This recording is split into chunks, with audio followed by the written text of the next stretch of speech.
how's it going? My name is Gabby. Welcome back to my channel and welcome to a very exciting video because today we're going to be talking about my favorite books that I've read so far this year. I love to make these videos around like the midway, halfway point of the year. And the great news is that so far 2026 has been a really great reading year for me and I've discovered so many new 5-star favorites. It was actually kind of hard for me to narrow down this list to just about like 15 books. And if you've been watching my channel this year, then I'm sure some of these are going to come as no surprise. These are not going to be in any particular order, by the way, but right now, if I did have to pick like what is my #1 favorite book that I've read this year, it's probably Starshipped by Cat Sebastian, which is amazing because I do think it's been a long time since a romance book has been like my #1 favorite of the year. But I think Starshipped has to be my #1 favorite for so many reasons. I mean, the fact that this was my first book by this author, Cat Sebastian, after reading this book, I've read 3 more books by this author. That's actually so amazing and that never really happens for me. Like to fall in love with an author and then immediately start reading a lot of books from their backlist, like that's just not something that I do very often. And I just absolutely adored this male-male romance. We're following these 2 guys who are actors and they're on the same sci-fi show together. And the fans of the show are so convinced that these 2 are written in a way where it's supposed to be like romantic. It almost kind of reminded me of like Dean and Cass vibes on Supernatural. Like that's the vibes that I was picking up. But I just adored both of these characters who were the actors, Simon and Charlie. And you find out that like in reality, they actually can't really stand each other. And they've been doing this show together for years. Simon is actually thinking about leaving the show and he has this new job opportunity coming up. But because he's leaving the show, he doesn't want the fans to assume that it's because of any beef that he might have with Charlie. And so they kind of decide to like have this fake thing in the eye of the public where they go on this road trip together and they pretend that they're best friends. And in doing so, they just start to catch feelings for each other. And it's just the cutest thing ever. These 2 characters are so wholesome. The way that I was smiling and I was so giddy and I was kicking my feet over them, like, oh my god, their first kiss scene had me screaming. I also just really loved their character development and like their characters in general just felt so realistic to me because Simon deals with a lot of like mental health stuff in this book, and in fact their dynamic kind of reminded me a bit of The Charm Offensive, which is also one of my favorite books of all time, and that's probably why I loved this one as much as I did, because it reminded me so much of The Charm Offensive. But I think I liked this one even more because Cat Sebastian can write some exceptional banter, let me tell ya. Another book that's one of my top favorites of this year, that is a book that I read so recently, is We Burn So Bright by TJ Klune. You know, I've been sitting here ever since I finished this book debating in my head if this is like my new #1 favorite that I've read this year because of how much I freaking loved this. This one is actually more of like a sci-fi novella. It's only about like 160 pages long. We are following these 2 elderly men named Rodney and Dawn and their husbands, and they've been together for about 40 years. And in this story, they find out that the world is going to be ending soon because a black hole is coming for Earth. And so this story kind of like follows this married couple as they're kind of like trying to figure out what they want to do with like their final days on Earth. And they decide to take this road trip from the state of Maine to the state of Washington in this little camper that they got. They do have a reason for this road trip that you eventually do find out in the story. But oh my god, this story ended up being the most unexpected, like beautiful, touching story. I ended up reading this one actually for Summerween, and if you watched my vlog, then you will know that like I sobbed at the end of this book. Oh my god, it was so beautiful. The way that TJ Klune made me care about these characters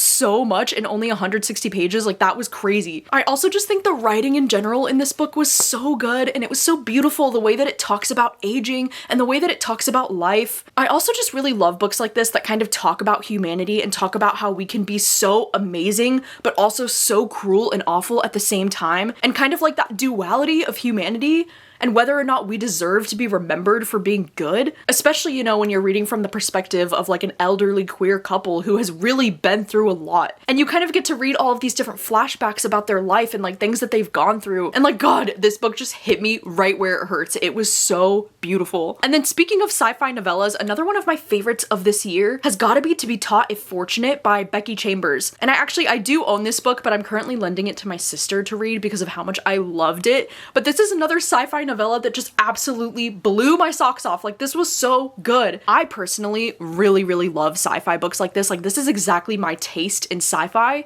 because it's one of those very like quiet stories about these 4 different astronauts who are exploring space. And this is definitely one of those stories that is more about humanity and like a reflection on humanity. I loved in this book getting like the nitty-gritty details of like what it's actually like to be an astronaut in space and kind of getting their like day-to-day routine. And there was just something about the way way that these astronauts would communicate with each other and trust each other, it was just so beautiful. And this is definitely one of those stories that kind of like restored my faith in humanity. And the ending of this book almost made me like burst into tears for some reason, and I don't even know how to explain why. This was one of the most perfect novellas I've ever read. One of my top favorite thrillers that I've read so far this year has got to be My Husband's Wife by Alice Feeney. I'm so glad that I ended up picking this one for the book troop because we do have a full book club live show discussion that I can link down below if you missed it. But I just had so much fun with this thriller, and I've always been a pretty big fan of like Alice Feeney's thrillers. I mean, she can be very hit or miss for me, but for the most part, I do tend to enjoy her stuff. And after finishing this one, I was seriously debating. I was like, wow, is this one of my new favorite? Because I still think Daisy Darker is probably like my #1 favorite. But this book just had so many unexpected plot twists. Like so many. My head was spinning. Oh my god. And this is without a doubt the most fun that I've had reading a thriller in a really, really long time. The premise for this book too is just absolutely unhinged because you have this woman named Eden Fox, and like one morning she goes on a run, and when she comes back to her house, she tries to open the front door, and then another woman answers the door and she's like, "Who are you?" And she's like, "I'm Eden." And she's like, "No, I'm Eden." And there's this other woman in her house who's claiming to be her husband's wife. And she's like, "What is going on?" And like that is only the first part of this story. Like this book just continues to get absolutely unhinged and ridiculous. And I just had an absolute blast with this story. Like this is such an addictive thriller. Another one of my absolute top favorite romances that I've read this year is Till Summer Do Us Part by Megan Quinn. Oh my gosh, this book completely took me by surprise. I think I loved this one as much as I did because there are a lot of romance tropes in this book that I usually really love. I mean, we're following this woman named Scotty, and she is recently divorced, and she's working in an office space where there are a lot of married men, and they're always kind of like rubbing it in her face that they're married. And she kind of like makes a comment one day about her husband, and they just kind of assume that she's still married. And so she finds herself in a situation where she's like, oh god, she needs to get a fake husband. And she ends up meeting this guy named Wilder, who's one of her closest friend's younger brothers, and he ends up being her fake husband, and they get themselves into this situation where they're gonna have to go to this summer camp for like married couples who are in danger of getting divorced. And so this entire story is taking place at this week-long summer camp where they have to pretend to be married, and like, oh my god, it's just my favorite setup ever. It was so fun. This book really reminded me of like how I felt after I read The Unhoneymooners by Christina Lauren. It is quite literally the perfect rom-com. It has the perfect balance of like steamy romance, and like, let me tell you, the romance is steamy. I was like blushing, but it was also so funny at the same time. Like the amount of times that I laughed out loud while reading this, I must have looked like a crazy person while I was reading this in the park because I was laughing my ass off. They were both genuinely so funny, and like the chemistry was so good between them. Like the way this author was able to build the tension, I was dying. But also I think Wilder is definitely like one of my favorite love interests that I've read this entire year because I love how he's so emotionally mature and he's so patient with her, you know, because he knows that she's been dealing with this divorce and she's been kind of like feeling down on herself, and the way that he like helps her to like build that confidence in herself again, oh my god, it was beautiful. So this one just truly had it all. Like if you are in need of a rom-com, definitely read this one. And then speaking of rom-coms, another one of my absolute favorites this year was the Mashup. This one actually just published in the month of July. If you're one of those people who are like craving nostalgia in your life right now and you want those like early 2000s vibes, then this is the book for you. Because in this story, we're following this woman who gets transported into an alternate reality of the MASH results of her game that she played when she was like 13 years old. You know the game MASH. Oh my god, I miss playing MASH as a kid. That was so much fun. And so the premise of this book is absolutely ridiculous and so much fun because we follow this character as she gets transported into this alternate reality where she owns this like roller skating rink, she drives a tie-dye Jeep, and then her love interest is also this guy that she cannot stand in real life. So we get this amazing kind of like hate to love banter between them that I was just eating that shit up. There was something about this protagonist too, like she kind of reminded me of like Lorelai Gilmore from Gilmore Girls. Like that's the vibe that she was giving me, and I was here for that. Like I loved it. This book was just so cute. Like not only was the romance in it actually so good, the characters were so good. There were so many moments where I was squealing at the top of my lungs, but then also like the nostalgia for the early 2000s was so amazing and so incredible.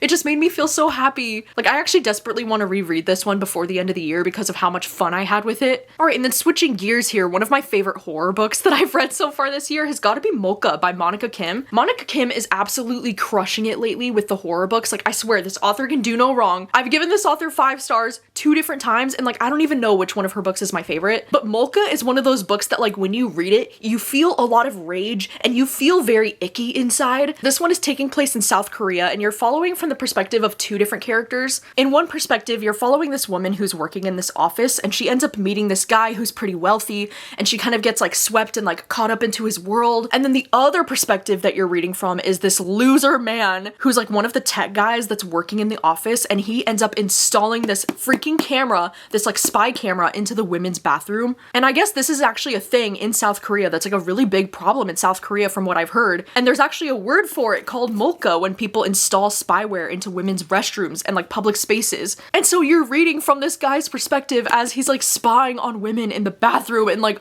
dude, this book will make you feel so much rage. I think especially if you're a woman, because that kind of like violation of a woman's privacy, like that is so hard to read. But there was something about this story, I was like glued to the pages. I could not put it down. I was constantly baffled by what I was reading. I was like, what do you mean? And this is definitely one of those like feminine rage, you know, like good for her stories where like it ends up being very satisfying, let me tell you. The last 50 pages of this book kind of had me like screaming and cheering. You know, I'm not even always the biggest fan of like good for her type of stories. Like I need there to be more to the plot sometimes, but also there's something about the way that Monica Kim specifically writes these books. Like I love her writing. And then another horror book that's also one of my top favorites of the year that I have very similar feelings about is Japanese Gothic by Kylie Lee Baker. Kylie Lee Baker is another one of these authors in horror right now that is just really doing it for me, because this is the second book by this author that I've given 5 stars. She's also the same author as Bat Eater and Other Names for Cora Zhang. I freaking loved that book too, and I can't decide which one is my favorite now. This story is also really incredible, and it's kind of one that like took me off guard with how much I loved it, because in this story we're following 2 different timelines. One of them is in the present day,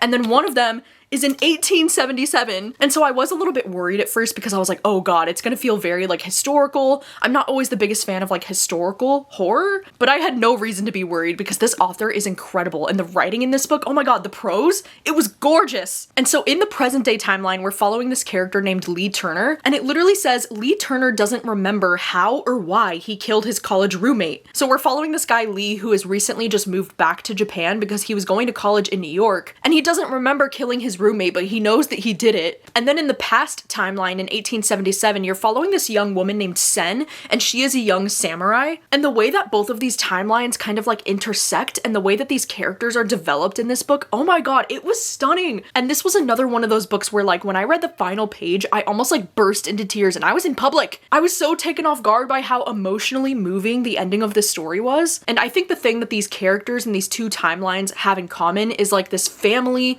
trauma, and like these relationships with their dads that are really difficult for both of these characters. And the way that this story kind of talked about like family and like legacy, I just couldn't get over how creative this book was, because it really had it all. It felt so much more than just horror, because not only did this story kind of feel like a ghost story or like a haunted house type of story, but it also had some elements of like romance and like messing with time. I really do strongly agree with this one blurb on the back that says this is a compelling and heartbreaking piece of art about how parental expectations can damage us, and how love can, if not quite heal us, at least set us free. Like that is exactly the vibes of this one. Okay, another one of my top favorites of this year has got to be Yester Year by Carol Claire Burke. And I know that right now this book is like a top bestseller. It is very popular, and I personally think that this book is so deserving of the hype. And I think the most impressive thing about this book is that it's a debut novel, and the writing in this is so good, like so beautiful, so thought-provoking. In this story, we're following this character named Natalie, who is a trad wife influencer. She basically lives this like perfect life on this farmland. She has like 6 or 7 kids, and she has this ginormous social media following where she has like millions of people watching her online. But what the people online don't realize is that so much of it is staged, and that she has this whole crew of people working for her, and most of the housework that she like claims to be doing, and like the sourdough bread that she claims to be making, she's not even really doing it herself most of the time. And so this is a story about how this girl, Natalie, who's like this really unlikable main character, it's about how she gets like transported back in time to the 1800s, and she wakes up in this world where she actually has to be like a traditional housewife for real. Oh my god, to say that this book is entertaining would be an understatement. Like this was so crazy. I think I enjoyed this book as much as I did because this story was so darkly funny. Like Natalie as a protagonist,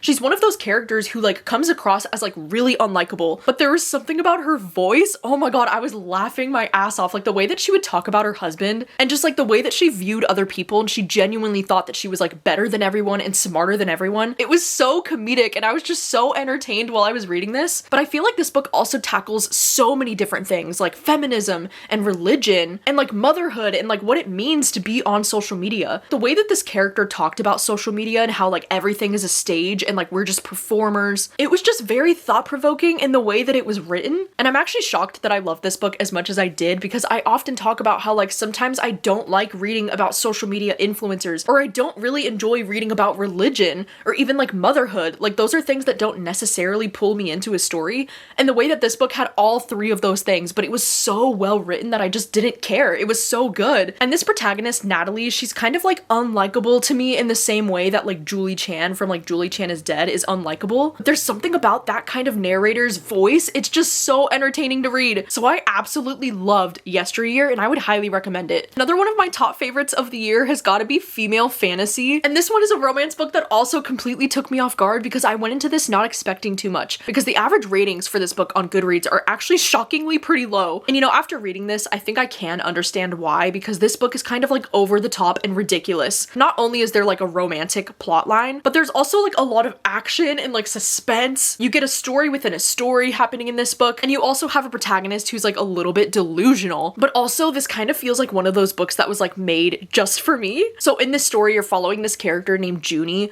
who is like without a doubt one of my favorite characters that I've read so far this year. Like she is amazing, because not only is she a huge lover of like romance, and she will defend romance with her freaking life, but then also she is really big into like being a fangirl, and she writes a lot of fan fiction, and she's just very passionate about it. And there's actually this book series that she's currently really obsessed with, and there's this guy named Reich who's like the main character of that romance series, and he's actually a mermaid, or like a merman, I guess. And she's watching this interview with the author, and the author actually talks about how this character Reich was inspired by this guy that she went to college with named Ryan. And so our main character Junie, like the plot of this book is actually about how she's gonna be traveling to New York to go and try to meet this guy named Ryan who inspired her favorite character. Like she is absolutely delusional, but it's so fun. It's so good. And then the romance is actually between her and this guy named Nico, who's her brother's best friend, because he also needs to go to New York. So like they're gonna be on the road together. And the story's about how like they start to catch feelings for each other along the way. And like, oh my god, it was just so good. And you know how I also talk about how in romance books sometimes, like I really don't like it sometimes when there's like a cringy ass nickname. Like I literally cannot tolerate a cringy nickname, but like, oh my god, the nickname that he gives her in this book,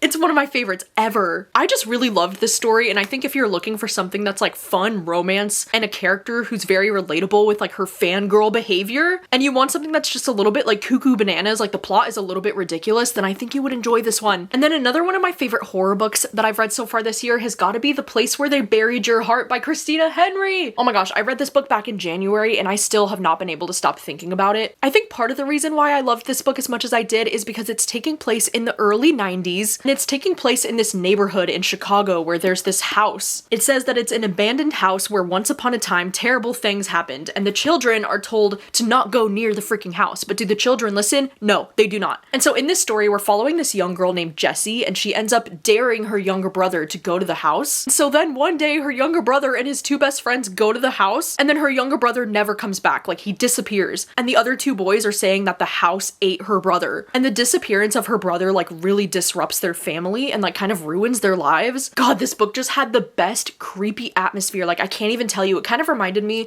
of like reading, you know, like Stephen King. It kind of reminded me of like It or something, where you have this like creepy house in the neighborhood that all the children are afraid of, but none of the adults really believe them. Like none of the adults really believe that the house is the problem. Like they just believe that the young boy disappeared. And so it's kind of like left to the children to like do something about it. That's kind of like the general vibe of this one, but also, oh my god, this story was just so good. I think because I'm an older sibling, like I really connected to Jessie as a main character. And there were a few times in this book that almost like moved me to tears because it was so beautiful the way that she would talk about her family and her brother. You know, in the past, Christina Henry has been such a hit or miss author for me, but like this is without a doubt one of my new top favorites from her, because the atmosphere in this book was just so good. The characters were so good. I am such a sucker for like a good haunted house story. Like that is one of my favorite things in horror. Another one of my top favorites this year is This Story Might Save Your Life by Tiffany Crumb. And this one is pretty incredible because it's actually a mix of like a thriller and a romance at the same time, which I'm starting to read a little bit more of this year, and I feel like that's starting to get more popular, is like the combination of either thriller and romance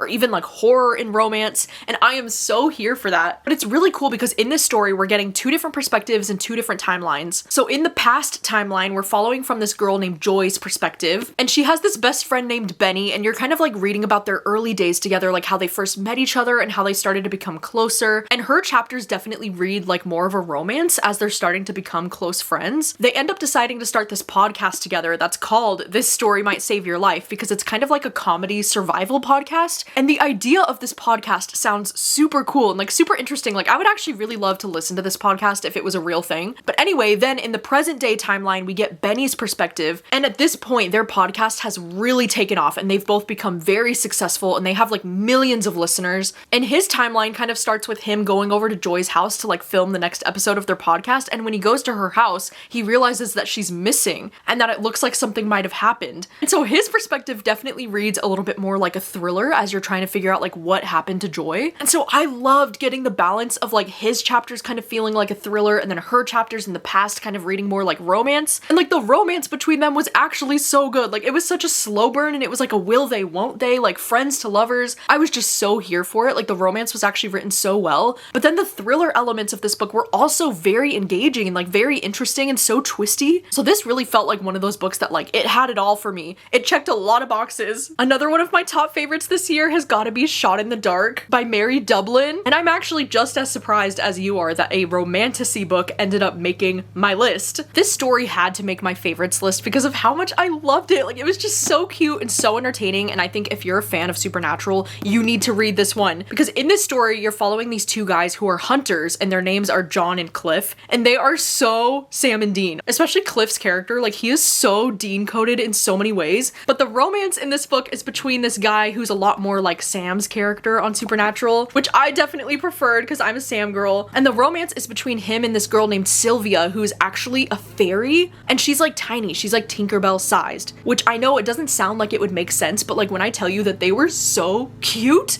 And the story begins where like she's in their motel room and they don't even know that like fairies exist. And so when they see her at first, they're kind of like scared. And they're both kind of like viewing each other as a threat. And she was like, I'm only here because I didn't think that humans were real. And then it's kind of about how she's gonna like start helping them with the case that they're currently working on. And it's kind of like a slow burn romance between Sylvia and John. And like, oh my God, they were just so cute. And also John and Cliff just had me like laughing a lot throughout this book because their dynamic is so much like Sam and Dean. So this was a good time and I highly recommend if you're a fan of Supernatural. All right, and then the last book that I wanted to mention is this romance called Kiss Me Maybe by Gabriela Gamez. And I especially want to recommend this book to you if you are asexual because this main character, Angela, is asexual. And a lot of the representation in this book just really meant so much to me and I felt so seen by this character. And Angela is not only asexual, but she's also lesbian and like interested in women. And so she ends up making this TikTok online where she wants to find the perfect woman to share her first kiss with. And the love interest in this story is this bartender, this woman named Crystal. And the tension between them was so good and the way that the romance was written was just so cute and so wholesome. I just really loved Angela as a character in general and like she's definitely one of my favorite characters that I've read from this year. All right, so those are all of my favorite books that I've read so far in the year of 2026. I know, it was so hard for me to narrow this list down because of how many new favorites I've had already, but you'll have to let me know what are some of your top favorite books of the year so far. Let me know down in the comments, like what is your top 3 or your top 5, and let me know if you've read any of the books that I mentioned on this list and if they're also some of your favorites. And thank you so much for watching as always, and I'll see you very soon with another video. Bye!